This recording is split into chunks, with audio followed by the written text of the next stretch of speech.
J&K Reorganization Act.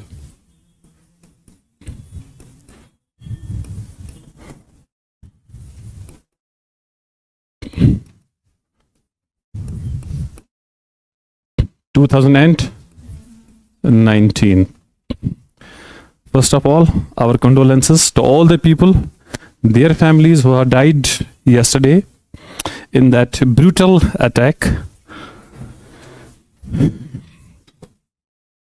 Now, हमने reorganization के बारे में पढ़ा.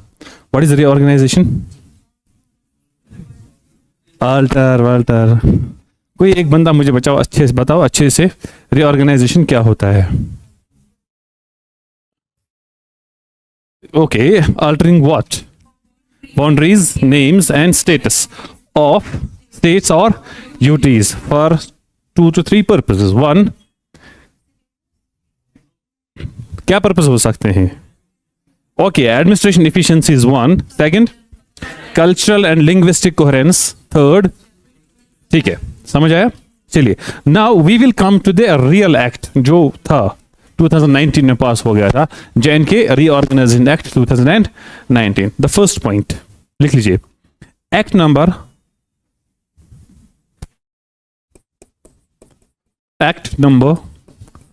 34 of 2019.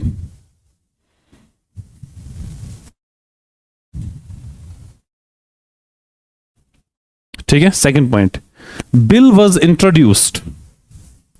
A bill was introduced on 5th August.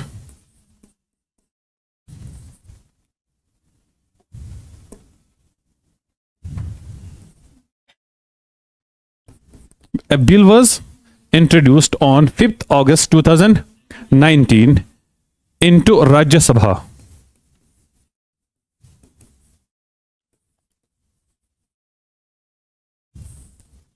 Into the Rajya Sabha by the Home Minister Amit Shah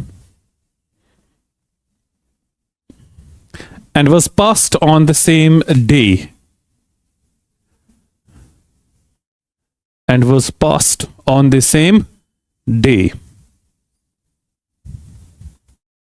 Third point, on 6th August 2019, it was introduced in Lok Sabha.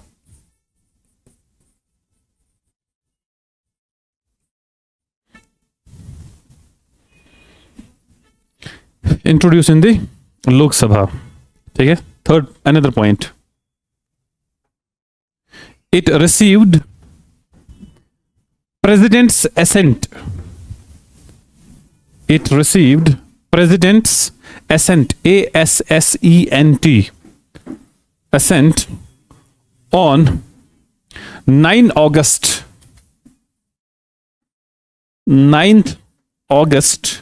2019.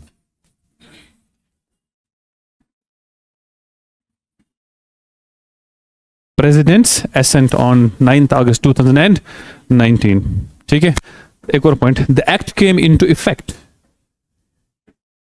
एक और point है, the act came into effect from 31st October 2019.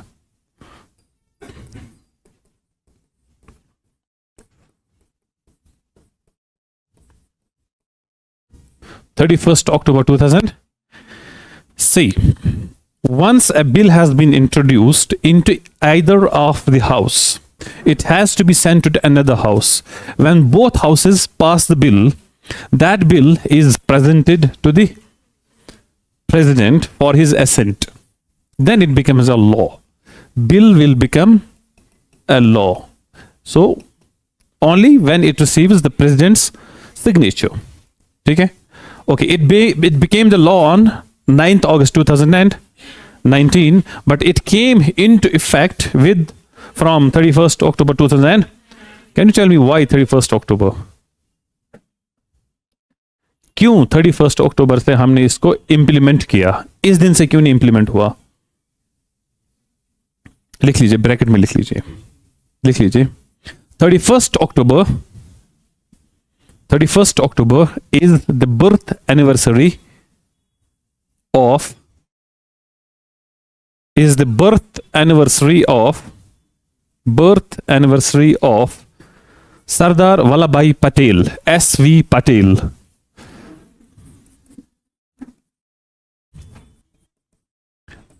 And is also celebrated as National Unity Day. National Unity Day. ठीक है? सी, अगर आप India का map देखोगे जो मैंने बहुत गलत बनाया,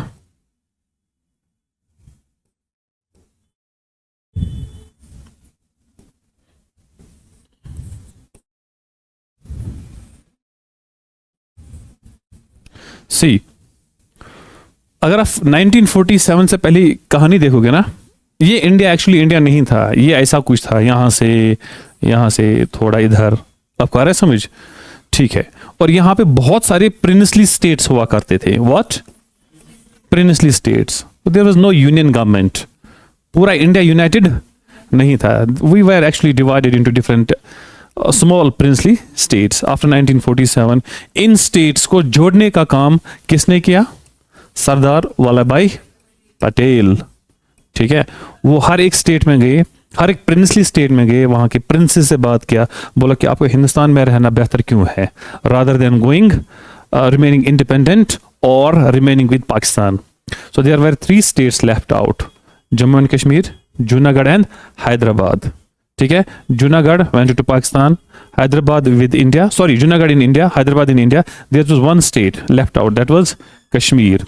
ठीक है, तो सरदार वल्लभ भाई पटेल ने इनको जोड़ दिया, इसीलिए he is known as Iron Man. क्या बोला जाता है उनको? See, on his 31 October is his birth anniversary. So इस बर्थ एनिवर्सरी को मनाने के लिए हमने बोला कि हमारे पास जो कश्मीर था, हिंदुस्तान में जो कश्मीर था, अभी कश्मीर के इंडिया के साथ पूरा इंटीग्रेट नहीं हुआ था। This was the narrative given by the government and said that on 31 अक्टूबर 2019 भारत अभी भी पूरा कंप्लीट हो गया है एक्सेप्ट पाकिस्तान ऑक्युपाइड कश्मीर। तो बोला कि आज हमने इसको क्या किया? कंप्लीट किया, इंटीग्रेट किया। आपको आया समझ? सो इसलिए इस दिन को हम किस तरीके से मनाते हैं? National unity day. समझ आया? This is the exact reason. चलिए, the act is divided into 14 parts.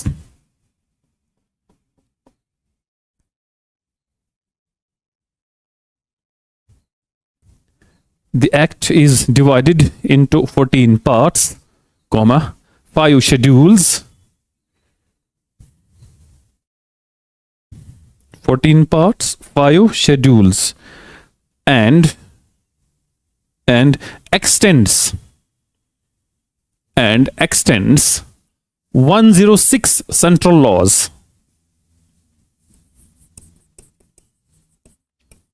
106 central laws and repeal, REPEAL, repeals 153 state laws.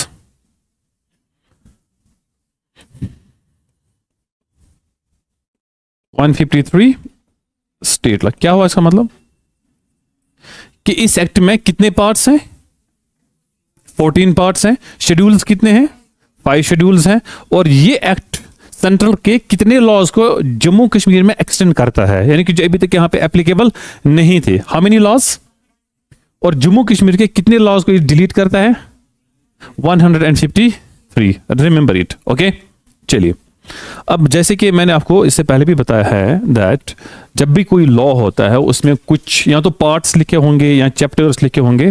ठीक है, जैसे हमने पीछे उस पंचायत में लिखा था, same thing we will discuss here. एक टेबल आप बनाएंगे, we are going to make a table.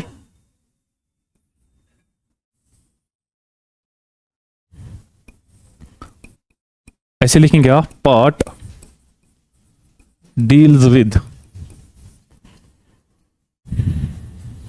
ठीक है, part deals with, and you will have to write it in the Roman numerals, something like that. तो लिख लीजिए part one,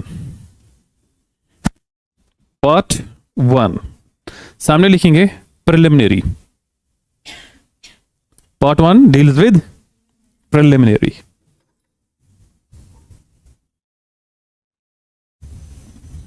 okay, part two, part two, सामने लिखेंगे आप reorganisation of J and के, reorganisation of J and के। Part third, representation in legislature, representation in legislature, ठीक है, all on the same page, ठीक है। Part four, part four, administration of UT Ladakh, administration of UT of Ladakh, सबने लिखा, ठीक है। Part five, delimitation of constituencies, part five, सामने लिखेंगे आप delimitation, DELIMITATION of constituencies, CONSTITUENCIES, constituencies। Part six, SCs and STs,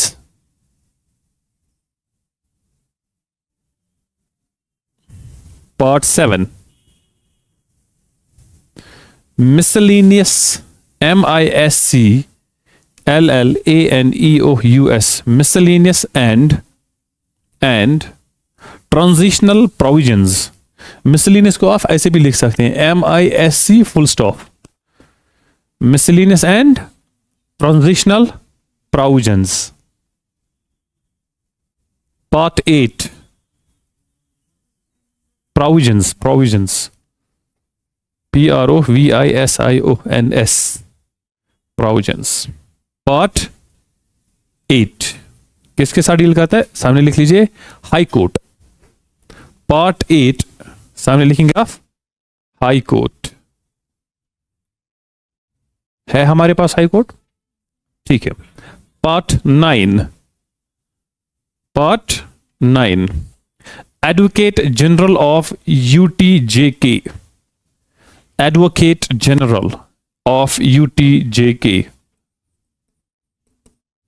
advocate general of UTJK।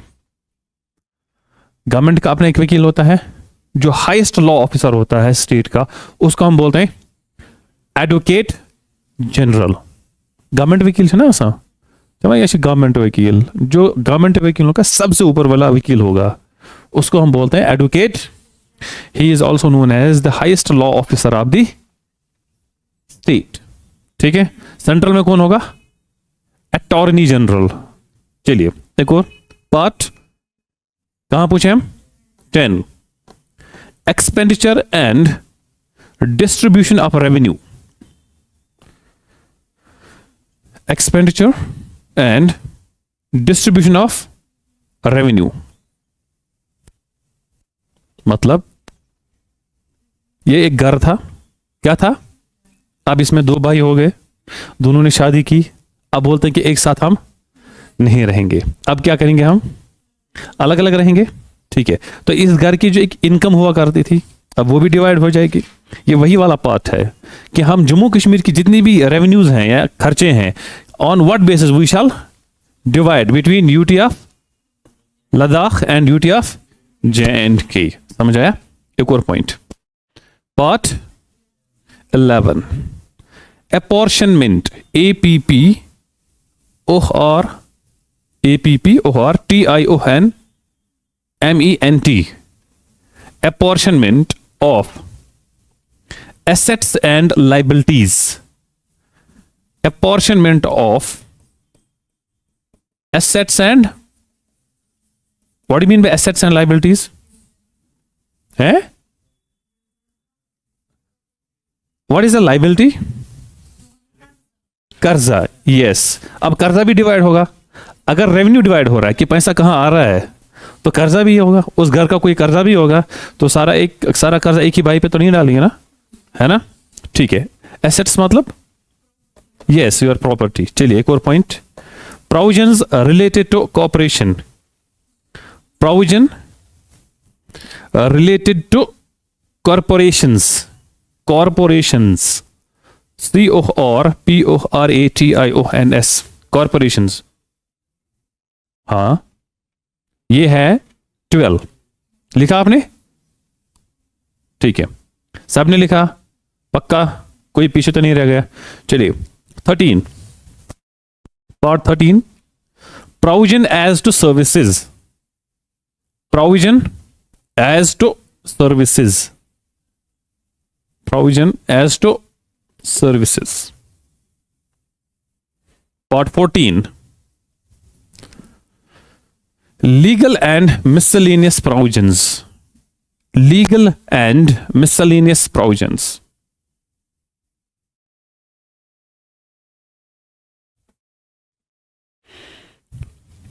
ठीक है, ये टेबल खत्म हो गया. श्योर. चलिए एक और नया टेबल बनाएंगे आप.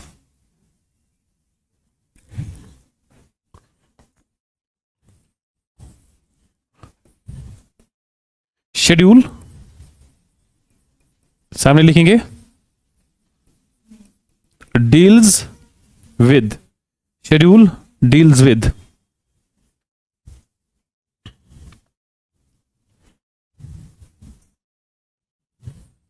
चलिए ऐसे आप लिखेंगे. फर्स्ट, सेकंड, ये वाला अंग्रेजी वाला. First schedule. सबने लिखा फर्स्ट शेड्यूल? सामने लिखेंगे मेंबर्स ऑफ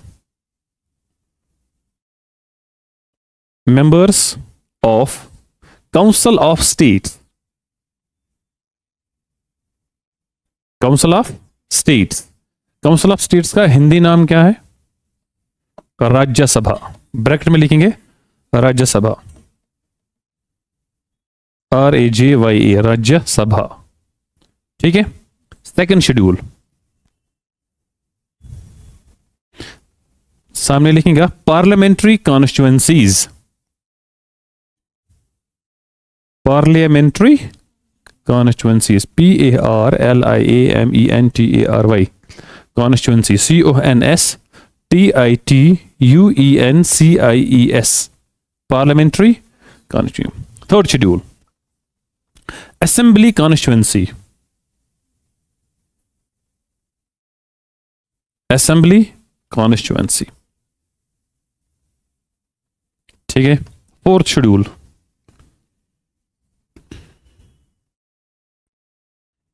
ओथ और एफर्मेशन.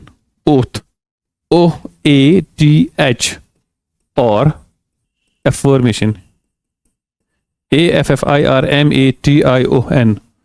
ओथ और affirmation. Fifth schedule. Fifth schedule सामने लिखेंगे आप central laws. Central laws applicable to UT of J&K.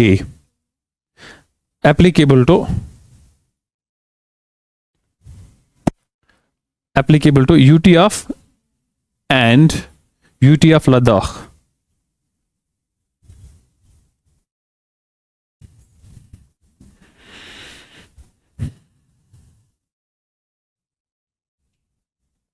Shall we start? What is the first part? ठीक है, तो लिख लीजिए. Part 1 preliminary. Part 1 deals with preliminary. ठीक है. Section 1 ऐसे आप लिखेंगे सेक्शन 1, सामने लिखेंगे टाइटल,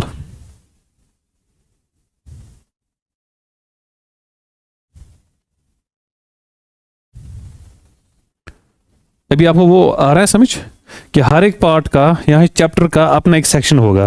तो इस पार्ट का नाम क्या है, पहले का प्रिलिमिनरी, ये नाम है। और इसमें सबसे पहला सेक्शन कौन सा है, section 1, it deals with short title. Short title भी रखेंगे आप, don't worry.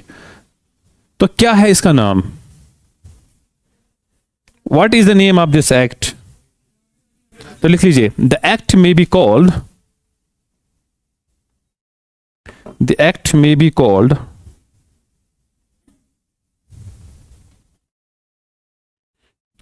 Jammu and Kashmir JK Reorganization Act 2019। समझ आया? तो अंडरस्टैंड, जितने भी एक्ट्स हैं इंडिया में, जितने भी कानून हैं, हर एक कानून का जो पहला है part 1, it will always deal with the preliminary, ठीक है, and it will act as an identity card. जब आप वो पीडीएफ डाउनलोड करेंगे तो आपकी पहले ही पार्ट में पता चलेगा कि इस एक्ट का नाम क्या है, ठीक है। तो इसका नाम ये है, ठीक है। Section 2, definitions.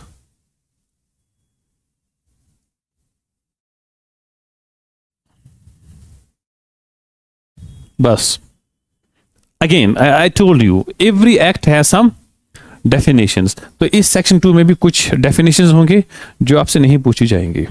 Those definitions are important for, जब भी अगर कोई केस कोर्ट में चला जाता है एंड इसमें अगर ऐसा कोई वर्ड आ गया, क्या आ गया, कोई वर्ड, द जज should know the exact meaning of that word. आपका है समझ, ठीक है, इसलिए वो डेफिनेशन रखते हैं। Give me a minute.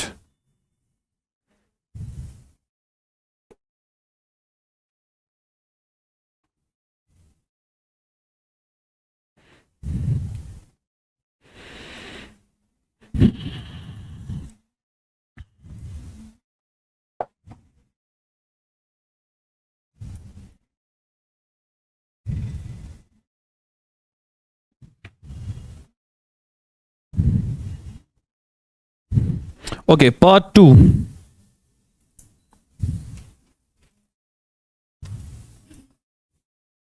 Part 2 क्या है पार्ट 2? तो लिख लीजिए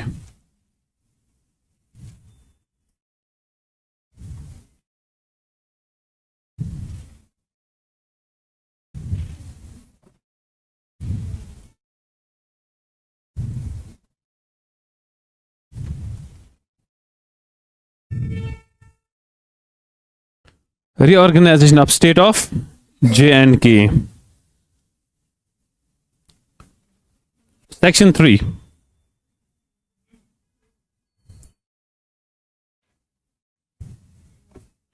Section 3. Actually, I'm sorry. मेरी बहनें हैं इस वक्त शॉपिंग पे, वो खरीद रहे हैं, मैं पेमेंट कर रहा हूँ, ठीक है, इसलिए वो एक एक मुझे भेज रहे हैं एक एक QR कोड, ठीक है। चलिए सेक्शन 3 प्रोवाइड्स, वेट इसमें शॉर्ट में कर देता हूँ। It deals with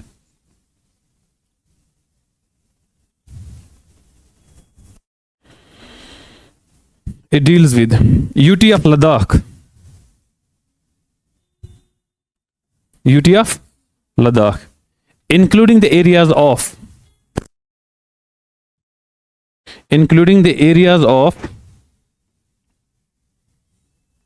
Kargil and Leh districts.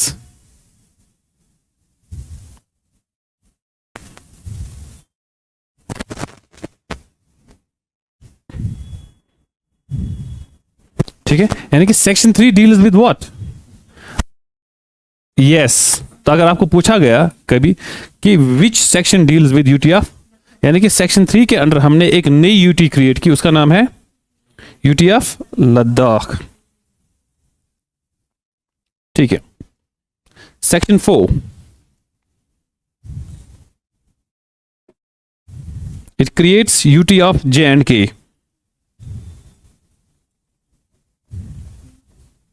It creates UT of J&K with legislature.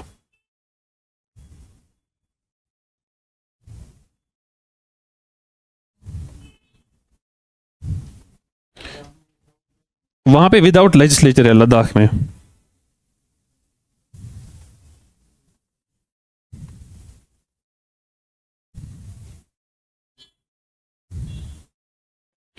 Okay, Ladakh में आप लिखेंगे without legislature.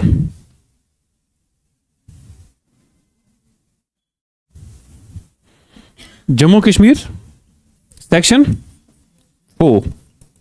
C section 4 deals with, यानी कि under section 4 the government of India has created a UT of Jammu and with, मतलब यहां पे MLA को आप इलेक्ट करेंगे, यहां पे लेजिस्लेचर होगा, है ना हमारे पास लेजिस्लेचर. यानी कि लद्दाख में लेजिस्लेचर नहीं है बिकॉज वहां की पॉपुलेशन शायद कम है. समझ आया? ठीक है. Section 5. Do we have anyone from Ladakh over there? You also? कैसा लग रहा है हमारे साथ ब्रेकअप करके, हमारा दिल तोड़ के इतने सालों से? कितने सालों से हमारे साथ हैं ये? हजारों सालों से. Because Jammu and Kashmir is considered the 3 parts. Jammu and Kashmir and Ladakh. And इन्होंने बोला कि नहीं हमें अलग रहना है. हमने बोला कोई बात नहीं, हमारा दिल बहुत बड़ा है, रहो हमारे से अलग. How are you feeling this days? Good. चलिए सेक्शन 5. द एग्जिस्टिंग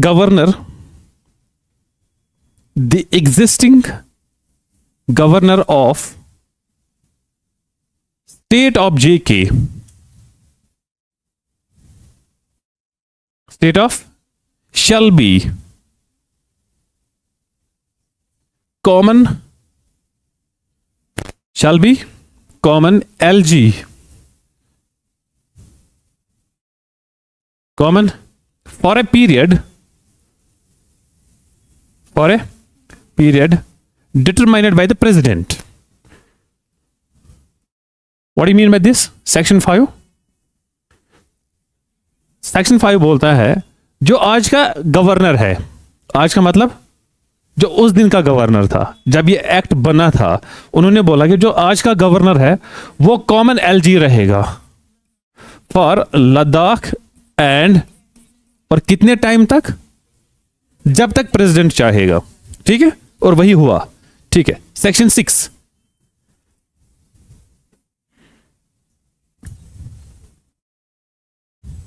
सेक्शन सामने लिखेंगे it amends first schedule. It amends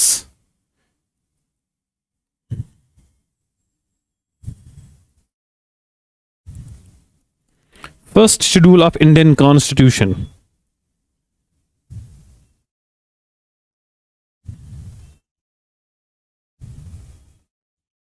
It amends first schedule of Indian Constitution. अब देख लीजिए, ब्रैकेट में लिख लीजिए. First schedule has the names and territorial jurisdiction. Names and territorial jurisdiction of states and duties in India.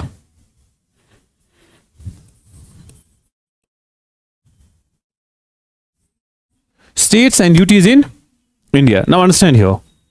Look here. Schedule 1 of the Indian Constitution में क्या लिखा है? इंडिया में जितने भी जितने भी स्टेट्स हैं, ध्यान से लुक हियर, जितने भी यूटीज हैं उनका नाम और उनका टेरिटोरियल ज्यूरिसडिक्शन एरिया कहां पे लिखा है? फर्स्ट शेड्यूल में. यहां तक आया समझ? ठीक है. हमने क्या किया? हमने एक स्टेट को डिवाइड किया into 2. Don't you think that we have to amend this? Yes. इसमें स्टेट जम्मू कश्मीर लिखी होगी, इसको हम हटाएंगे और लिखेंगे यस. समझ आया? ओके. चलिए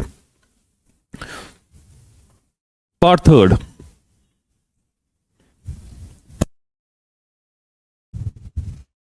representation in the legislature. Is anyone confused or not able to understand? Please tell me. Are you all here? Yes. हाँ जी, कौन सा वाला? Section first. You first come here. थोड़ा पास में आ जाओ. कहां से नहीं दिखता? नहीं, उधर नहीं बैठना आपको, आप यहां पे आ जाओ. कम.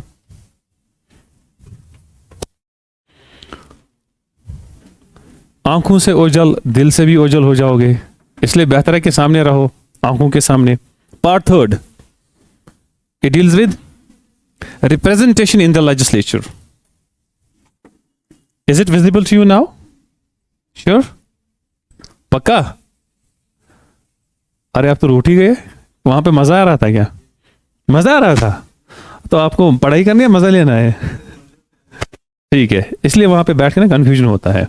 तो आप क्या बता रहे थे? क्या डिस्कस करूं मैं? सेक्शन 6 नहीं पढ़ा है मैंने भी. It is schedule first. अच्छा ये, अच्छा ठीक, सॉरी. ठीक है, now understand here. Look here, we have section 6. It amends, okay, first schedule of Indian constitution. यानी कि इंडियन कॉन्स्टिट्यूशन को हमने अमेंड किया. लुक हियर, इंडियन कॉन्स्टिट्यूशन को हमने, और इंडियन कॉन्स्टिट्यूशन के किस हिस्से को अमेंड किया? यहां तक आया समझ? बट अब आपको यह नहीं पता कि फर्स्ट शेड्यूल क्या है. फर्स्ट शेड्यूल में, यहां तक आया समझ? सो फर्स्ट शेड्यूल में we have the names and territorial jurisdiction of all the states of India and all the, ठीक है, ओके. अभी तक जम्मू एंड कश्मीर क्या थी? स्टेट थी. तो उसका नाम, जम्मू एंड कश्मीर का नाम स्टेट के लिस्ट में आ जाएगा, यूटीज के लिस्ट में आ जाएगा. ठीक है. Now we divided it, bifurcated into 2 UTs. क्या अब ये स्टेट रही? नहीं ना. तो don't you think we have to update this as well? हमने कॉन्स्टिट्यूशन को अमेंड किया under section 6 of panchayat, sorry, yes, reorganisation act. और हमने कौन सा वाला हिस्सा इसमें अमेंड किया? First schedule. और यहां पे एक वर्ड लिखा था ऐसे, Jammu and Kashmir word as a, इसको हम डिलीट करेंगे वहां पे और लिखेंगे इन. ठीक है, समझ आया? पक्का? Okay, good enough. पक्का?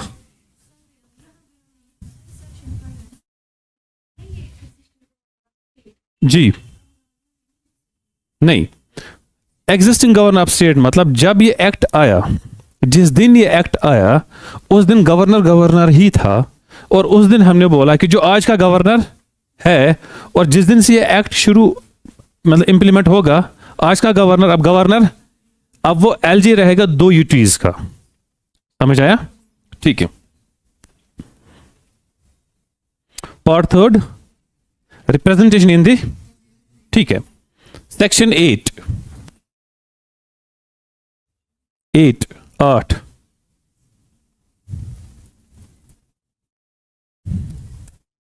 Section 8, it amends 4th schedule of Indian Constitution. 4th schedule of Indian Constitution. तो लिख लीजिए 4th शेड्यूल क्या है, वहीं पे ब्रैकेट में लिख लीजिए. 4th schedule deals with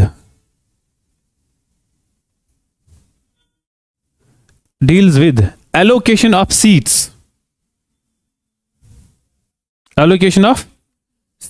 to various states and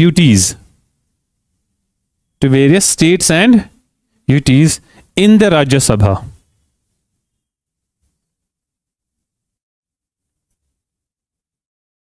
In the Rajya Sabha. Now understand here. घर के लिए काम, होमवर्क. इंडियन कॉन्स्टिट्यूशन में कितने शेड्यूल्स हैं, उनका नाम आपको पता होना चाहिए. यहां से डायरेक्ट पॉलिटी में एक क्वेश्चन आ जाएगा. ठीक है. इसी तरीके से हमारे पास एक शेड्यूल है, that is schedule 4 of Indian. It deals with, ध्यान से, ये किसके साथ डील करता है? हमारे पास पार्लियामेंट है, ध्यान से, पार्लियामेंट में वी हैव टू हाउसेस। कौन कौन सा है? Lok Sabha and Rajya Sabha. Look here, जितने भी एमपीज लोकसभा में जाएंगे वो इलेक्टेड होंगे। वो क्या होंगे? समझ आया? और जितने भी एमपीज राज्यसभा में होंगे वो डायरेक्टली इलेक्टेड नहीं होते हैं, दे आर ऑलवेज इनडायरेक्ट। ठीक है? और किस स्टेट को कितने एमपीज यहां पे भेजने हैं? कहां पे? ध्यान से, किस स्टेट में कितने एमपीज जाएंगे, ये कहां पे लिखा है? शेड्यूल 4 में। That's what I mean that. फिर से पढ़ो। Schedule 4 deals with allocation of seats to various states and कि किस यूटी में या किस स्टेट से कितने एमपीज कहां जाएंगे, ये कहां पे लिखा है? शेड्यूल 4 में। लेकिन हम पहले स्टेट थी, वी वर ए स्टेट। ठीक है? हमारे कुछ एमपीज लद्दाख से भी थे या नहीं थे? वो गया यहां पे थे, but now that Ladakh is not with us. समझ आया? तो अब जम्मू कश्मीर में कितने जाएंगे? नाउ ये भी तो अमेंड करना है ना। समझ आया? लद्दाख को फिलहाल छोड़ दो, जम्मू कश्मीर से कितने लोग आप जाएंगे यहां पे? ना इसको भी इसलिए हमने अमेंड किया। और किस सेक्शन के अंडर किया? Section 8। How many of you have not got it? Please raise your hand. 1, be honest, 2, 3, got it?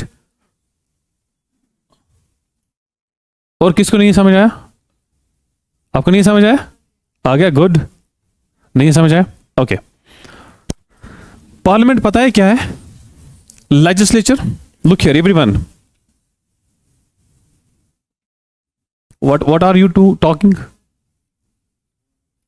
हाँ, आपको क्या मजबूरी है भाई बोलने की? आपसे तो मैं अभी निपटूंगा, आप लेट क्यों आए? Now understand, parliament is a legislature at the central level. ठीक है? ओके।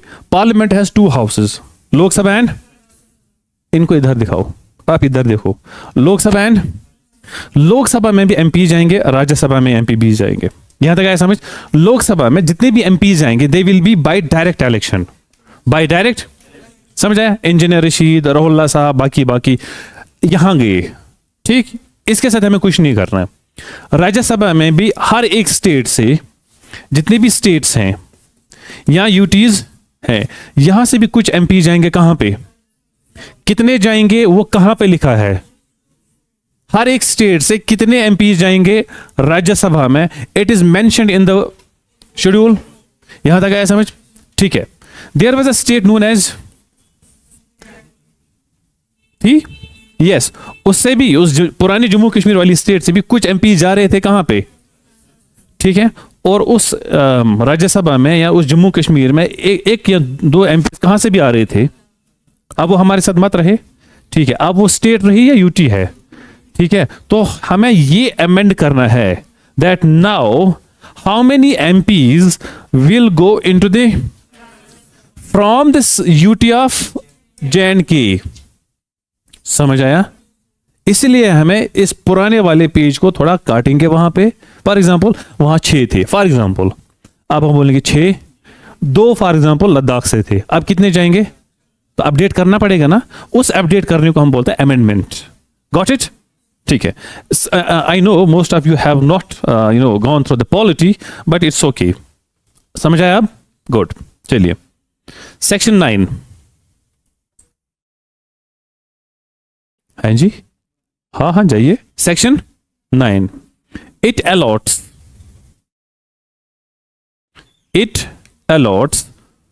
4 seats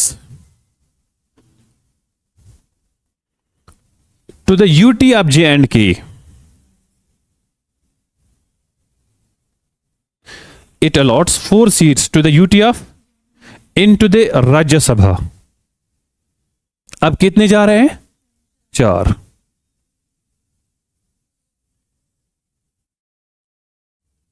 got it? ठीक है, ठीक है। Section 10,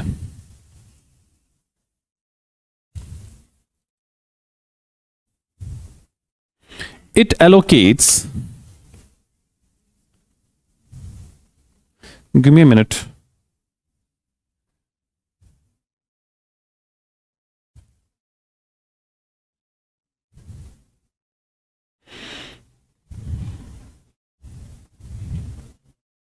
It allocates 5 seats to the UTF J&K, to the UTF, and 1 seat to the UTF Ladakh,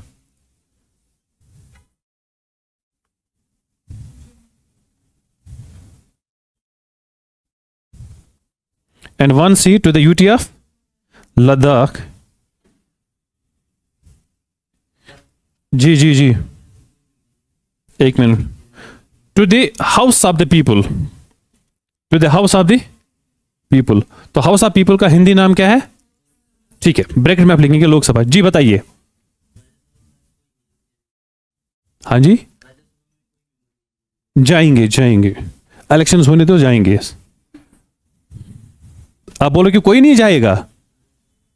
हाँ ना, अभी तो नहीं है ना. देखो वहां पे हर 3 साल के बाद एक इलेक्शन होगा, ठीक है, या हर 2 साल के बाद नए इलेक्शंस आते हैं ना. तो एक जितने भी हमारे यहां से हैं जाएंगे वापस. जी जी जाइए ना. अंडरस्टूड.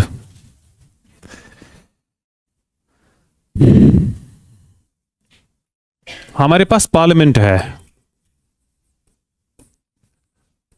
पार्लियामेंट में we have Lok Sabha and Rajya Sabha. Lok Sabha का नाम क्या है? Yes, house of the people. और इसका काउंसिल ऑफ द स्टेट्स. समझ आया? ठीक है. अब मुझे बताइए, जम्मू कश्मीर में लोकसभा से कितने लोग जाएंगे? जम्मू कश्मीर और लद्दाख, ठीक है, लोकसभा में एमपी. यहां से कितने एमपी हमें? 5. लद्दाख से 1. लेकिन कहां पे? ये समझ आ रहा है? अब यही मतलब है इन 2-4 लाइंस का. ठीक है. राज्यसभा से यूटी ऑफ J&K से 4. यूटी ऑफ लद्दाख से फिलहाल कोई नहीं. समझ आया? अंडरस्टूड? पक्का? ठीक है.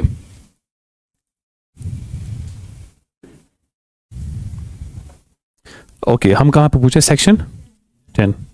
समझ आ रहा है? ठीक है. I know for the most of you जिन्होंने पॉलिटी पढ़ा है, they will be in a capacity to understand these things. But जो पहली बार पढ़ रहे हैं, प्लीज आप थोड़ा सा ध्यान लगा के पढ़ो. ठीक है. कुछ नया नया है, इतना भी नया नहीं है. इट्स जस्ट दैट आपने कभी इस पे ध्यान नहीं दिया है. ठीक है. चलिए, सेक्शन 11 सामने लिखेंगे. Delimitation of parliamentary constituencies. Delimitation of parliamentary constituencies.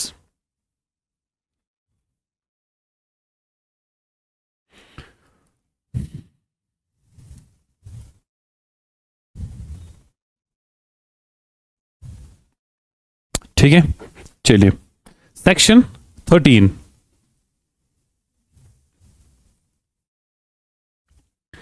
सामने लिखेंगे. It makes Article 239 capital A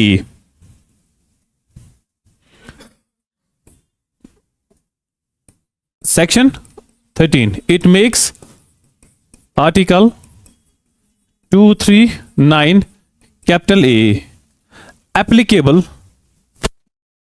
to UT of J&K. Applicable to UT of J&K. कौन सा आर्टिकल?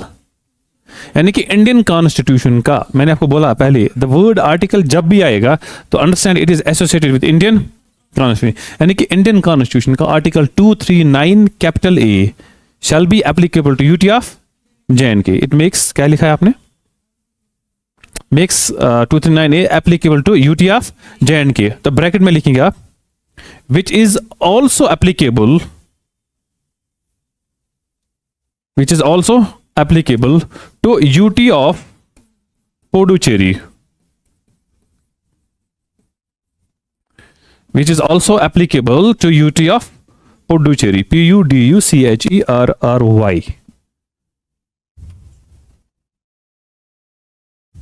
समझ आया? Now stop here. इंडिया में यूटीज आर टू टाइप्स। अच्छा, आपको पता है यूटी क्यों बनाते हैं हम? हमें क्यों यूटी बनाया गया? Do you know that actually? Do you know the exact reason? No son, आपको पता है यूटी और स्टेट में क्या फर्क है? सी, स्टेट जो है it is more powerful, state का गवर्नमेंट जो it is more powerful than the government of the any UT. ठीक है, स्टेट जो है ये लॉ एंड ऑर्डर पे कानून बना सकता है, लॉ ऑर्डर को मेंटेन कर लिए क्या बना सकता है? कानून बना सकता है। स्टेट पुलिस पे भी कानून बना सकता है, पुलिस को कंट्रोल करने के लिए। ठीक है, स्टेट वहां की लैंड पे भी कानून बना सकता है। आपको आ रहा है समझ? ये तीन इंपॉर्टेंट है, लॉ एंड ऑर्डर है, पुलिस है या लैंड है। इस पे कोई भी स्टेट लॉ बना सकती है और अपने हिसाब से स्टेट को चला सकते हैं। यहां तक है समझ? बट यूटीज जो है जनरली यूटी में लॉ एंड ऑर्डर जो है ये सेंट्रल लॉ बना सकते हैं, यानी कि होम मिनिस्ट्री। समझ आया? यहां की पुलिस अब यहां के चीफ मिनिस्टर के under, it is directed by the home minister, police. समझ आ रहा है? ठीक है, सिर्फ हम यहां पे लैंड पे बना सकते हैं लॉ, और police and law order is with the central government. जब पुलिस ही सेंट्रल गवर्नमेंट के अंडर है तो आप क्या कर पाएंगे? आपको आ रहा है समझ?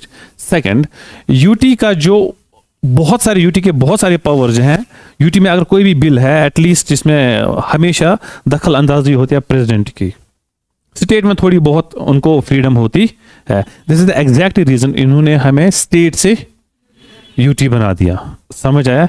इसलिए यहां पे आप prime minister sorry chief minister को इलेक्ट करते हैं, वो चीफ मिनिस्टर के पावर्स हमेशा लिमिटेड होते हैं। क्या होते हैं? समझ आया? ठीक है, अब यूटीज भी दो तरीके के होते हैं।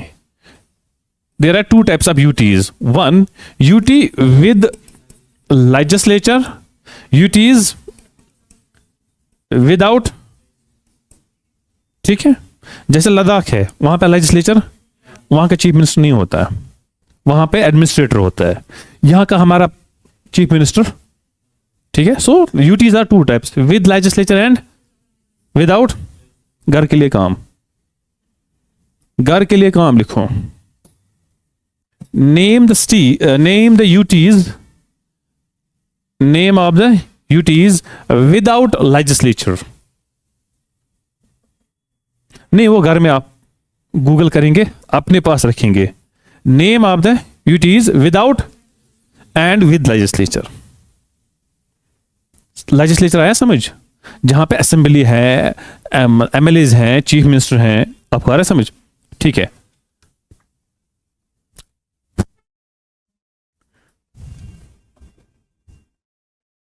कहां पूछे हम? सेक्शन। ठीक है, ओके, सेक्शन 13 हमने लिखा। ठीक है, एक नोट लिख लो। जो 239A किसके साथ डील करता है? आर्टिकल 239, अंडरलाइन कीजिए इसको। Article 239A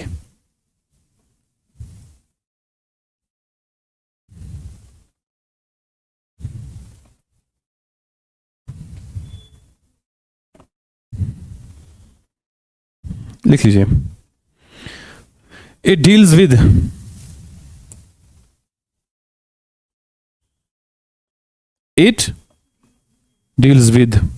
creation of UTs with legislature.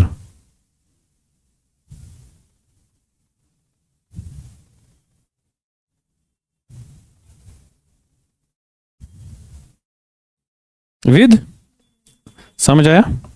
Okay, घर के लिए काम लिखा आपने। जितनी भी यूटीज हैं प्लीज उनमें से देख लेना कि लेजिस्लेचर किसके पास है और किसके पास नहीं है। उसमें से क्वेश्चन आ सकता है कभी that which of the, general question आ सकता है, not only Jammu and Kashmir related, which of the following UTs have legislature और which of the following UTs do not have a. ठीक है, तो याद रखेंगे अगर आपको एक यूटी क्रिएट करनी है, कोई भी यूटी क्रिएट करनी है, we should have a legislature. तो ये किस आर्टिकल के अंडर क्रिएट किया जाएगा? आर्टिकल 239A ऑफ इंडियन, समझ आ रहा है? ठीक है, ओके। सेक्शन 13 लिखा हमने, ठीक है। सेक्शन 14,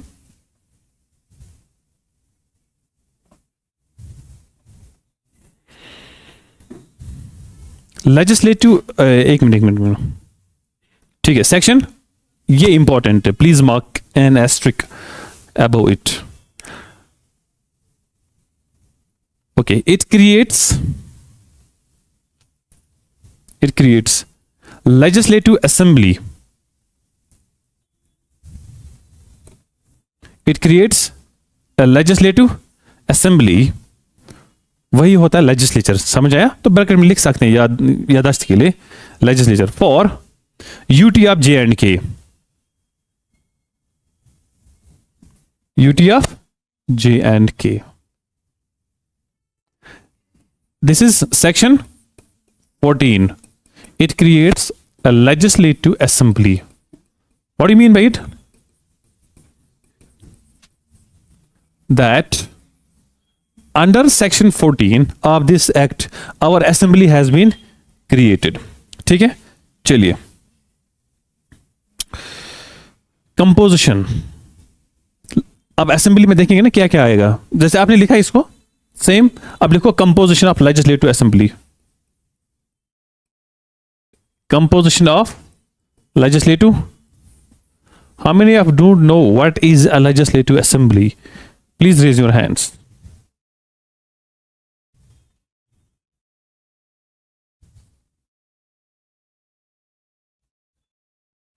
और आपको नहीं पता लेजिस्लेटिव असेंबली क्या होती है? कंफ्यूज्ड है?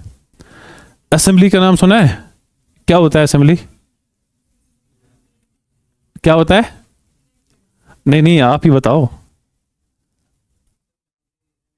बस वही तो लेजिस्लेटिव असेंबली है, समझ आया? उसको हम सिंपली लोकल लैंग्वेज में असेंबली बोलते हैं। असेंबली में ये हंगामा हो गया, वो हंगामा। पॉलिटी में उस असेंबली को हम बोलते हैं लेजिस्लेटिव। यानी कि under section 14 of this act Jammu Kashmir के लिए हम एक असेंबली क्रिएट करते हैं।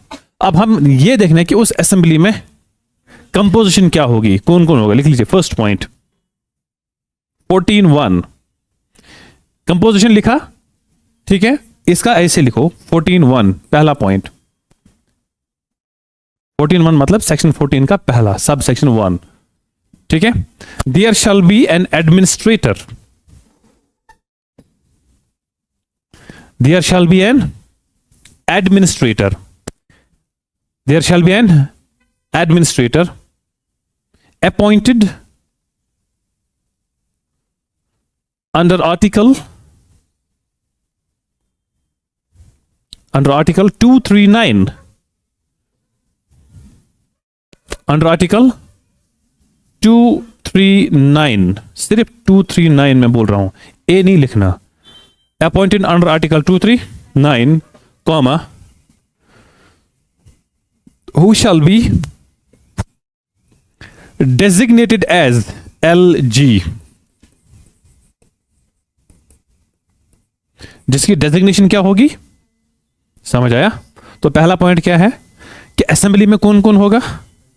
ये बोल रहे हैं कि जम्मू कश्मीर की जो फ्यूचर असेंबली है, यानी कि जो है आज है, उसमें एक एडमिनिस्ट्रेटर हम अपॉइंट करेंगे। क्या करेंगे? एडमिनिस्ट्रेटर को अपॉइंट करेंगे under article 239 of Indian constitution, और उस एडमिनिस्ट्रेटर का नाम होगा, समझ आया, lieutenant governor. Second 14(2)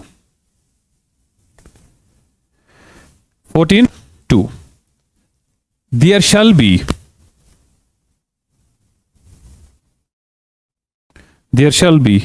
an assembly for UT J&K,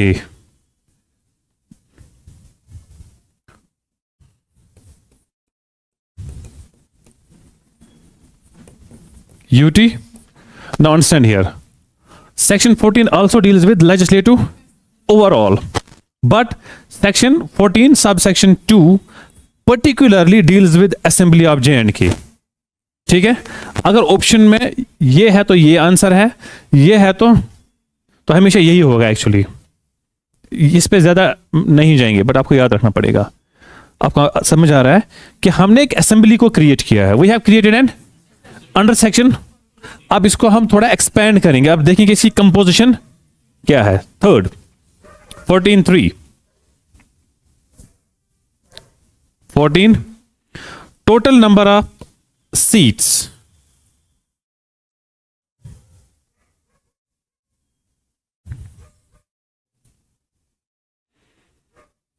total number of seats in the assembly to be filled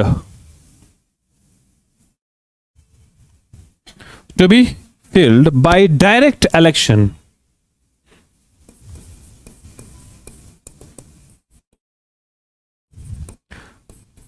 shall be 107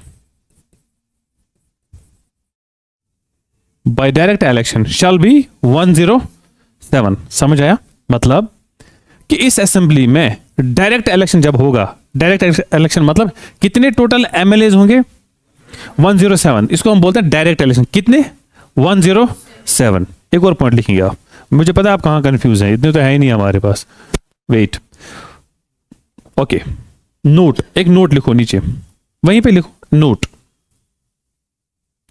24 seats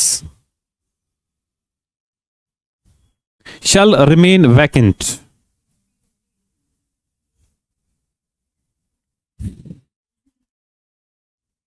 for Pakistan occupied Kashmir, for Pakistan occupied, and shall not be considered for total membership, and shall not be considered for total membership। क्या मतलब हो गया इसका? कि अगर हमें यह देखना है वोटिंग के टाइम पे टोटल मेंबरशिप कितनी है, तो total membership should be no, यानी कि मैंने बोला कि 24 शैल बी वैकेंट, और वो 24 को हम कंसिडर नहीं करेंगे टोटल मेंबरशिप। मतलब अगर 107 है डायरेक्ट इलेक्शन, 24 को हम करेंगे minus, they are reserved for Pakistan occupied, रहता कितना है? वाह, क्या मैथमेटिक्स है आप लोगों का, जल्दी बताओ। ठीक है, यानी कि दीज 24 को हम कंसिडर नहीं करेंगे जब वोटिंग होगी। Now understand here, this is an assembly, there are 107 seats. ध्यान से, जब भी यहां पे वोटिंग होगी, क्या होगी? डिसीजन लेना होता है ना। ठीक है, तो हम लिखते हैं ना कि टोटल मेंबरशिप 2/3 या 1/3। द वर्ड टोटल मेंबरशिप में ये वाले 24 नहीं लेंगे, सिर्फ इतना ही लिया जाएगा। समझ आया? ठीक है, good enough.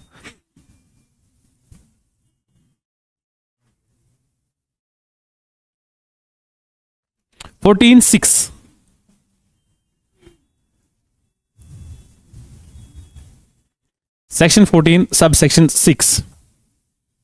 Seats to be reserved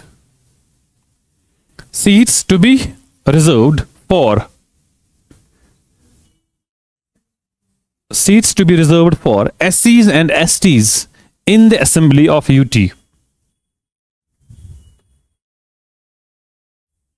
Seats to be reserved for SCs and in the assembly of UT। यानी कि यूटी असेंबली में हम कुछ सीट्स रिजर्व रखेंगे फॉर एससीज and STs. Section 14 sub section 6। समझ आया? तो ये है कॉन्स्टिट्यूशन के बारे, सॉरी असेंबली के बारे में। ठीक है, इससे नीचे वाला इंपॉर्टेंट क्या पॉइंट था हमारा 107 के बाद? हाँ ठीक है, 24 सीट्स हम रखेंगे reserve.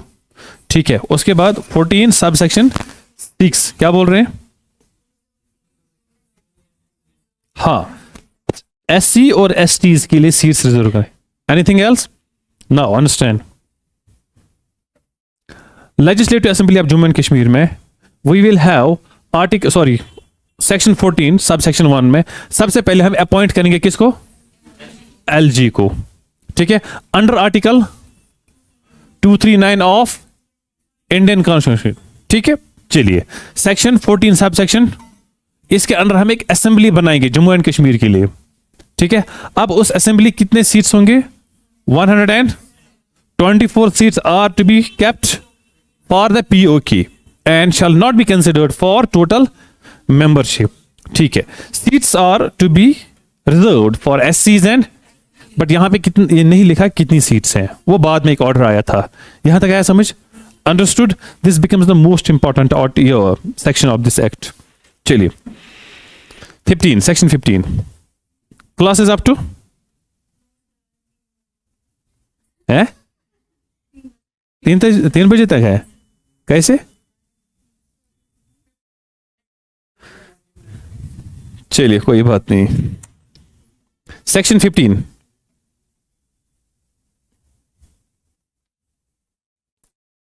Section 15, do we have some water here?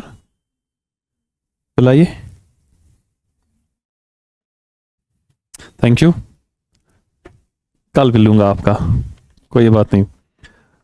LG में नॉमिनेट, सेक्शन 15 के सामने आप लिखेंगे एलजी में nominate 2 women members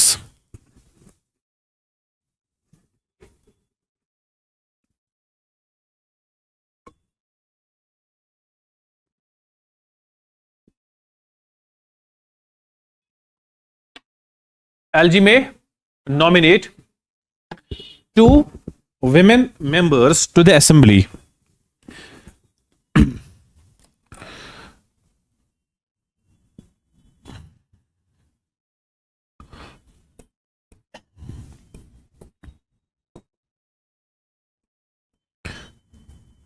The word is nominate.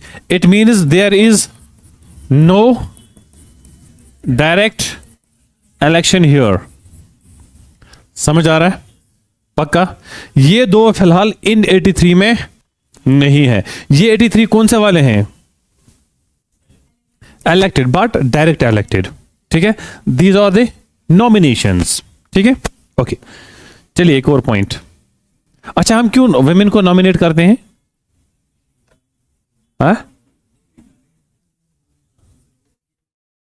Vote की प्रॉब्लम मतलब?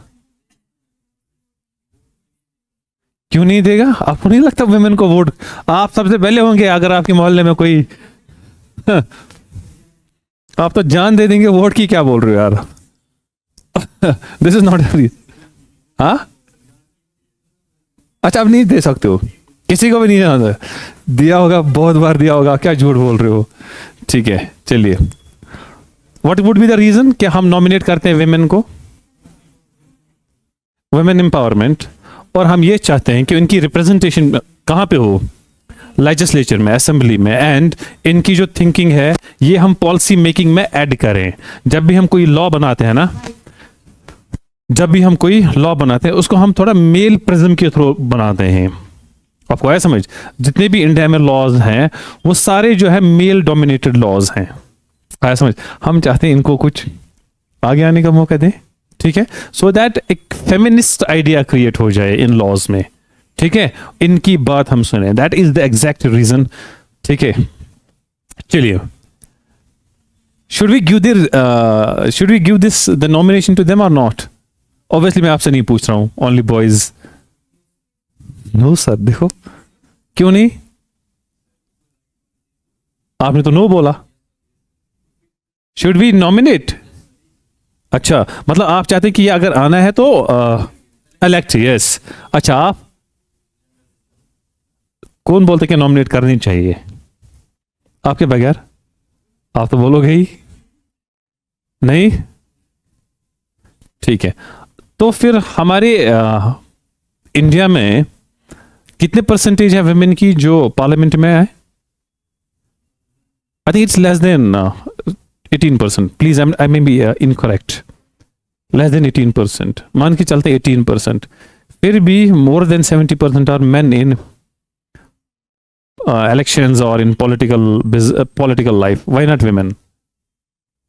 यहां पे एक सरपंच है, फॉर एग्जांपल सरपंच की वाइफ जो है, वुमेन सरपंच, हम रिप्रेजेंटेशन देते हैं उनको, वुमेन को देते हैं ना, यहां से एक सीट एक वुमेन के लिए है, अब वो वुमेन बन गई सरपंच, सारे सिग्नेचर वो बेचारी नहीं करती है, signatures are done by her husband only. Why so? अगर सरपंच वो है, वो क्यों सिग्नेचर करेगा? मीटिंग इसमें जाएगा उसका हस्बैंड, सिग्नेचर करेगा उसका husband, why so? Think over it. Section 16 and again, जो भी मैं यहां पे पढ़ा रहा हूं, I am not teaching you religiously, मतलब रिलीजियसली मैं पढ़ा रहा हूं, but it has nothing to do with the religion, just think over it. It is a total secular knowledge I am providing you, ठीक है? योर रिलीजन में contradict what you are studying here at times, हर जगह। आपको आ रहा है? You should be able to differentiate. आपको आ रहा है समझ? वो एकदम से वो भावुक नहीं होना है कि सर क्या बोल रहे हैं, ऐसे कैसे बोल दिया, समथिंग लाइक दैट, ठीक है? चलिए, section 16 qualification of MLA, qualifications of MLA. What do you mean by word qualification here? Yes, this is section 16 qualification of a member of legislative. What do you mean by that? What are the minimum requirement for you to be an MLA? First, a citizen of India, a citizen of India.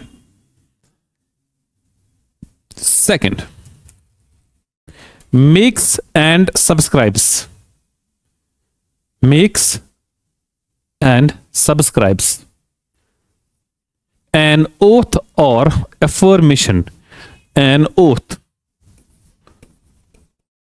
or affirmation. कितने होगा? 2. Second, third, is not less than, मैं बताऊंगा ना, not less than 25 years of age.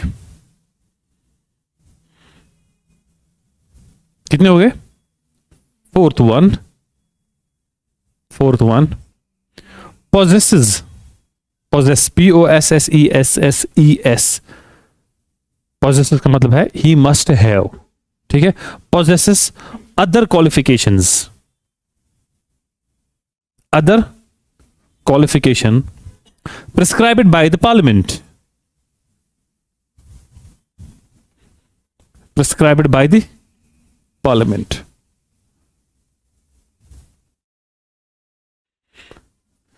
ठीक है, चलिए, पहला, he should be the citizen of India.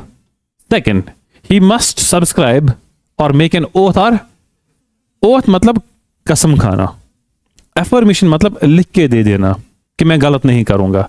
What is the basic difference? Oath is taken by anyone who believes in the God, and affirmation is taken by anyone who does not believe in the God, in the existence of God. उसको हम क्या बोलते हैं? Atheist. समझ आया? ठीक है. And उसकी एज मिनिमम 25 years होनी चाहिए, minimum, not less than 25 years of age. And last one, he should have other qualification. वो qualification prescribed by, yes, ये qualification is prescribed by, no, this qualification, J&K Act. आप MLA बनोगे ना जम्मू कश्मीर के लिए, पहली बात, इस एक्ट में जितनी भी क्वालिफिकेशन है ये आपके पास होनी चाहिए. और इसमें भी एक सब क्वालिफिकेशन है, दिस सब क्वालिफिकेशन प्रिस्क्राइब्ड बाय, तो पार्लियामेंट में भी कुछ लॉज हैं जो आपको फुलफिल करने हैं, तब जाके आप क्या बन सकते हो? एक एमएलए. ठीक है, चलिए, हाँ जी, सब्सक्राइब मतलब, अब हिंदी वर्ड या कश्मीरी वर्ड आना चाहिए ना, मतलब सब्सक्राइब मतलब वो लिखना चाहिए, who should accept this thing. Subscribe का मतलब होता है एक्सेप्ट करना, to be the part of. ठीक है, चलिए, section 17. Do you know what is the minimum amount of the money you have to spend if you want to be an MLA? Do you know that? अभी अभी एक ताज़ा जम्मू कश्मीर के elections के बाद एक रिसर्च हो गई थी, और इंडिया में अगर आपको एक एमएलए बनना है ना, आपके पास मिनिमम 1 करोड़ होना चाहिए कैश टू स्पेंड। ये गवर्नमेंट का ये नहीं है प्रिस्क्रिप्शन, नो, कहीं लॉ में ये नहीं लिखा है। ये मत बोलना कि फिर यहां पे क्यों नहीं, रिसर्च है दैट अगर आपके पास 1 करोड़ कैश है, ठीक है, तो आप बहाओ 1 करोड़ और आप क्या बन सकते हो, एमएलए। कैसे? या तो आप देखो, अगर आपको किसी पार्टी से टिकट चाहिए, क्या चाहिए, मतलब कि आप एक आम इंसान हो लेकिन आपके पास बहुत सारा पैसा है, लेकिन आप बनना चाहते हैं एमएलए। अगर आपकी उतनी अच्छी इमेज है कि आप इंडिपेंडेंट जीत सकते हो, तब भी आपको इतना खर्चा करना पड़ेगा, ठीक, या इससे कम। लेकिन अगर आप पार्टी को पैसा देना चाहते हैं तो इसमें से कुछ पैसा किसको दे दो, कुछ पैसा अपने खर्चों के लिए, ठीक है, गाड़ियां हैं, गुंडे मवाली हैं, उनको देना है, ठीक है, लौंडे लपाटे हैं जो डांस करेंगे जब आप चलोगे सामने, आपको है समझ। तो अल्टीमेटली खर्चा आपको कितना आ जाएगा, 1 करोड़। चलिए 1 मिनट, एक खर्चा उधर हो रहा है, एक खर्चा इधर हो रहा है।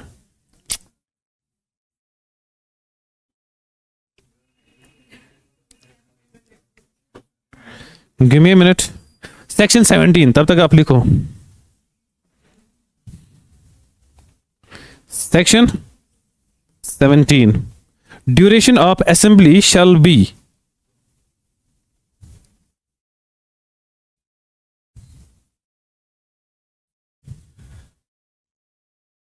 duration of assembly shall be 5 years unless shall be 5 years unless sooner dissolved SOONER, sooner dissolved।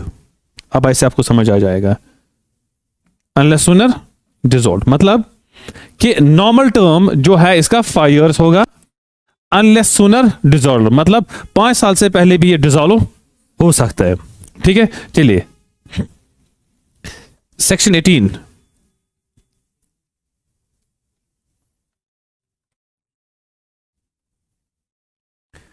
Section 18,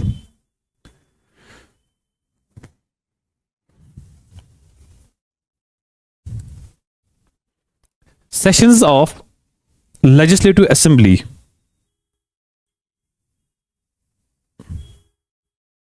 sessions of legislative assembly, comma, prorogation,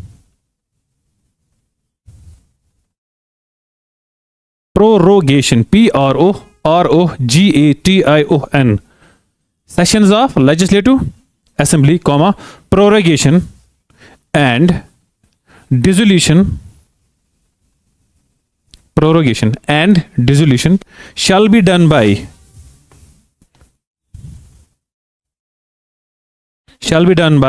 LG,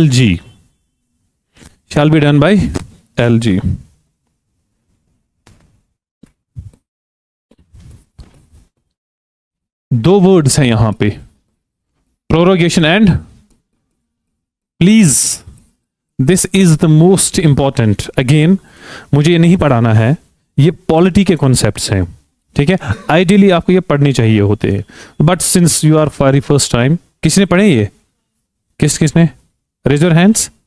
आपने, आपके साथ कौन कौन था क्लास में, इस क्लास से कोई था, ओ आपने यहां नहीं पढ़ा, ठीक है।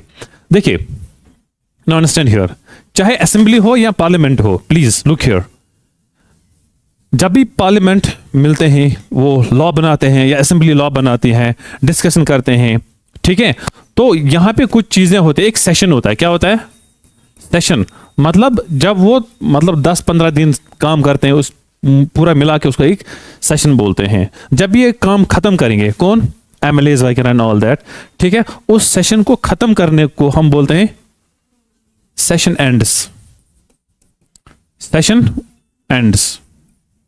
समझ आया, उसको हम बोलते हैं प्रोरोगेशन, सेशन चल रहा था, आपने कुछ लॉ बनाया वगैरह, फिर आप थोड़ा कुछ दिन के लिए आप आराम करते हो, यू टेक द ब्रेक, ठीक है। तो पूरी लेजिस्लेचर को ब्रेक मिलती है और उस ब्रेक को हम बोलते हैं इट एंड्स द सेशन, ठीक है। Okay, now understand here, dissolution होता है जब चाहे असेंबली हो या स्टेट्स में या पार्लियामेंट हो, ठीक है, ये इट्स लाइफ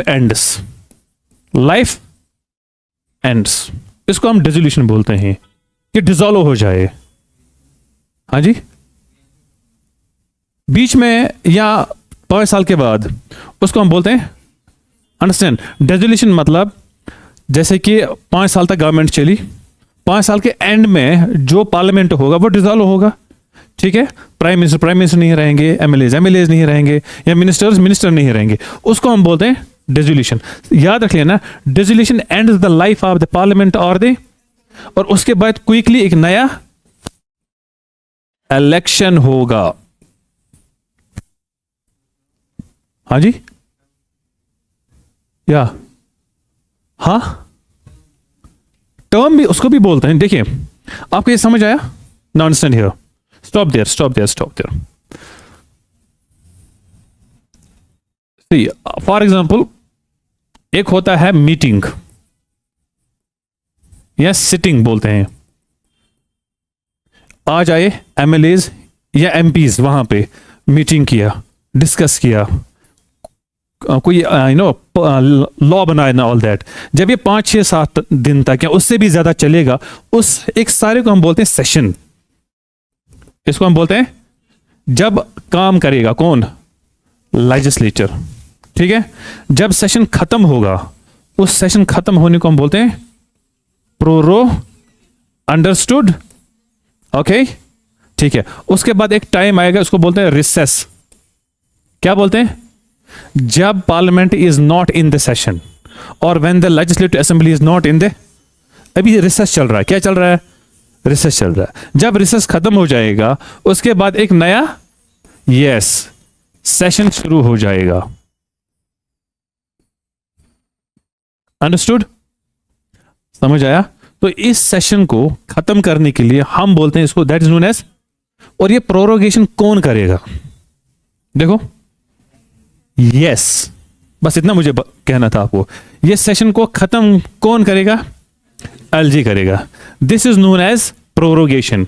लेकिन प्रोरोगेशन जब हो जाएगा, उसके बाद नए इलेक्शंस नहीं होते हैं, उसके बाद कुछ ब्रेक होता है, फिर से एमएलए वापस आ जाएंगे। लेकिन इस ब्रेक के दौरान एमएलए रहता है, चीफ मिनिस्टर रहता है। जैसे कि आजकल आप देखेंगे एमएलए अपने अपनी जगहों पे बैठे होंगे। आया समझ? So this is the recess period. जब ये पीरियड खत्म हो जाएगा, फिर एक नया सेशन शुरू हो जाएगा, और जब वो सेशन खत्म हो जाएगा, उस सेशन खत्म होने को हम बोलते हैं, and this prorogation is done by, and in the parliament this prorogation is done by president, ठीक? Okay, there is something called dissolution. Now what is exactly the dissolution? देखिए, बहुत सारे सेशंस हो सकते हैं 5 साल में। 5 साल खत्म हो गया, अंडरस्टैंड, 5 साल खत्म हो गए गवर्नमेंट के, इसके अंदर बहुत सारे सेशंस हो सकते हैं, ठीक है। लास्ट में 5 साल के बाद जब लास्ट वाला सेशन खत्म होगा, लास्ट सेशन की लास्ट मीटिंग जब होगी ना, उसके बाद डिसॉल्व होगा, उसको हम बोलते हैं डिसोल्यूशन। ये भी कौन करेगा? यहां पे एलजी, किसी भी स्टेट में गवर्नर, पार्लियामेंट में president, and when there is dissolution, remember it ends the very life of, चाहे असेंबली हो या parliament, dissolution ends the life of the assembly or the, and उसके बाद क्या होगा? हमेशा नए इलेक्शंस होंगे। समझ आया? and this dissolution is also done by LG in the UTs, governor in the states, and president in case of parliament. समझ आया? पक्का? ठीक है, चलिए। तो प्रोरोगेशन और dissolution will be done by, is there any confusion here? I can still be here for another 5-10 minutes अगर किसी को कंफ्यूजन है। पक्का? ठीक है, चलिए अब मैं आपको ऐसे बताऊंगा, जैसे असेंबली भी चलती होगी ना, ठीक है, असेंबली के आखिरी दिन जब मीटिंग खत्म होगी, ठीक है, फिर एक ऑर्डर निकलता है एलजी का, पर कि कल से अब असेंबली नहीं होगी। उस ऑर्डर को हम बोलते हैं प्रोरोगेशन। ठीक है, फिर दोबारा से जब ये आ जाएंगे तब भी एक ऑर्डर निकलेगा, उसको बोलते हैं री असेंबली, दोबारा से जुमा होना। ठीक है, एक एलजी साहब एक ऑर्डर निकालेगा कि फलान डेट हमने फिक्स किया है, असेंबली शुरू हो जाएगी। ठीक है, फिर 5 साल खत्म हो गए। ठीक है, पूरे 5 साल हो गए। फिर आखिरी दिन के 1-2 दिन के बाद गवर्नर साहब या एलजी या प्रेसिडेंट एक ऑर्डर निकालेगा, बोले कि since this assembly has completed its 5 years, now I by this order dissolve this assembly. That order is known as dissolution. And उसके फौरन बाद 2-3 महीने में अंदर एक नया इलेक्शन किया जाएगा। ठीक है, रिमेंबर डिसोल्यूशन के बाद असेंबली या पार्लियामेंट डिसॉल्व होगा, नए इलेक्शंस होंगे। ओके, प्रोरोगेशन के बाद नए इलेक्शंस, प्लीज रिमेंबर इट। चलिए सेक्शन 19। क्या हमारे पास कोई शायर वायर है यहां पे जो यहां आना चाहेगा? कोई नहीं आना चाहेगा, छोड़ो, शायर को गोली मारो। कोई भी आना चाहेगा, 5 minutes I can give them. You can say anything. कोई नहीं? ठीक है, आप तैयार रहेंगे। क्या नाम है आपका? नहीं, आप इसकी उंगली कहां दिखा रहे हो ऐसे ऐसे? What is your name? Sohaib, be ready. Section 19। Yes, who said yes? ठीक है, जीशान आप तैयार रहिए। Section 19, speaker and deputy speaker of legislative assembly, speaker and deputy speaker of the legislative assembly shall be chosen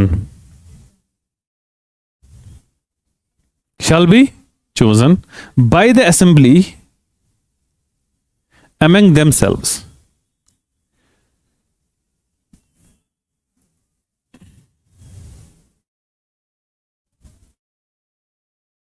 यानी कि जब भी पहली मीटिंग होगी, ठीक है, तो उसके बाद हम किसी एक इंसान को बोलेंगे आप हमारे स्पीकर हैं। But remember, speaker is always from the party which is in the power. ठीक है, सेकंड पॉइंट, यानी कि स्पीकर और डिप्टी स्पीकर का इलेक्शन जो है वो आपस में किया जाएगा, उसमें लोगों का कोई हाथ।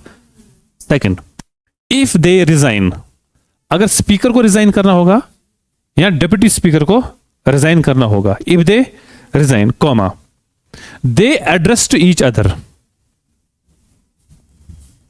Simple English. Speaker and deputy speaker. अगर स्पीकर को अपना रेजिग्नेशन देना होगा, किसको देगा? डिप्टी स्पीकर को देगा। इनको अगर रेजिग्नेशन देना होगा तो किसको टेंडर करेगा? Yes, this is how it works. ठीक है, वहां पे आपको कंफ्यूज करने के लिए वो लिखेंगे गवर्नर, वो लिखेंगे एलजी, वो लिखेंगे प्रेसिडेंट। आप बोलेंगे नहीं, एक दूसरे को कैसे दे सकते हैं, गवर्नर ही होगा। पढ़ के भी आप यही गलती करोगे, trust me.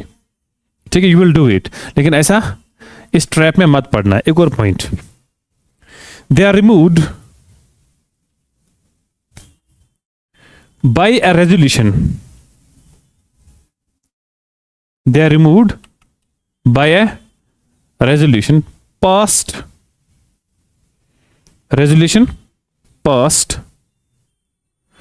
by a majority of all the then members of assembly, all the then members of assembly, all the then members, all the then members, यानी कि उस वक्त जितने भी मेंबर्स होंगे वो 24 को छोड़ के, क्योंकि मैंने अब तभी बोला था टोटल मेंबरशिप के लिए हम उनको कंसिडर नहीं करेंगे। समझ आया? ठीक है, उनको छोड़ के जितने भी मेंबर्स हैं, they will pass a resolution and this resolution has to be passed by a majority more than 50%। ठीक है, एक और point, before resolution, before resolution pass करने से पहले हम क्या करेंगे, comma, before resolution comma 14 days notes, 14 days notes shall be given to speaker and deputy speaker, shall be given to speaker और deputy speaker। क्या मतलब होगा इसका, लुक हियर, एक हो गया खुद से रिजिग्नेशन देना, दूसरा हो गया रिमूव करना। अगर वो किसी, अगर असेंबली को लगे कि यार ये they are not working properly and all that, then a resolution will be passed. सबका एक रेजोल्यूशन होना चाहिए, ठीक है, it is signed by majority of the members and when it is passed then they shall be removed, they shall be, but before passing a resolution you will have to give a 14 days notice to the assembly speaker, और ठीक है, और उसमें लिखा होगा कि हम अगले 15 दिन में आपको निकालने की सोच रहे हैं, ठीक है, ऑन दिस रीजंस। अगर आपको कुछ बोलना है तो प्लीज बताइए इन 14 डेज में। आपको आ रहा है समझ, जब वो कुछ जो भी इंफॉर्मेशन देंगे आप दैट, आफ्टर दैट एक रेजोल्यूशन पास होगा। अगर उस रेजोल्यूशन को मेजॉरिटी ऑफ द मेंबर्स ने सपोर्ट किया, that mean they shall be removed, if not then they shall not be removed. ठीक है, चलिए एक और point, if the seat of speaker becomes vacant, if the seat of speaker becomes vacant, comma, deputy speaker shall preside,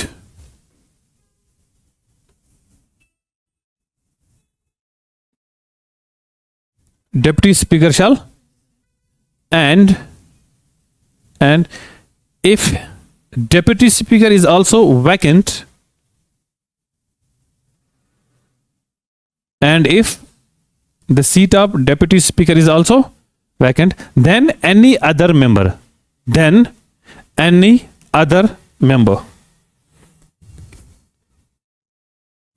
देखिए, understand, speaker है था, या तो रिजाइन हो गया या तो निकाला गया, देयर विल बी वैकेंसी।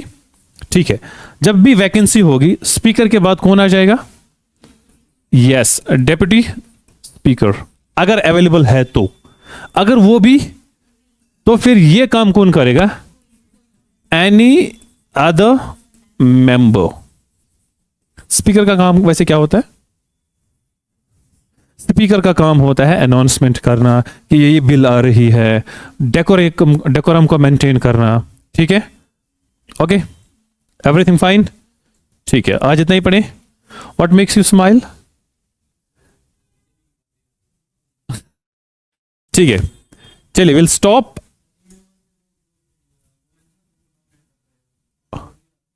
किसमें, किस मेंबर्स में,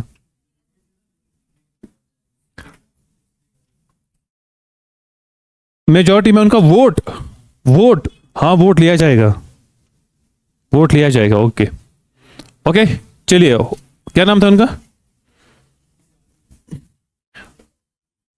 we have to stop the recording.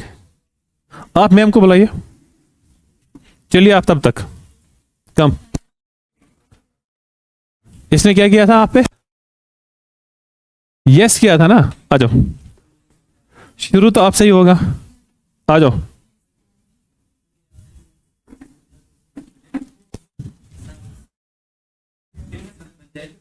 हाँ,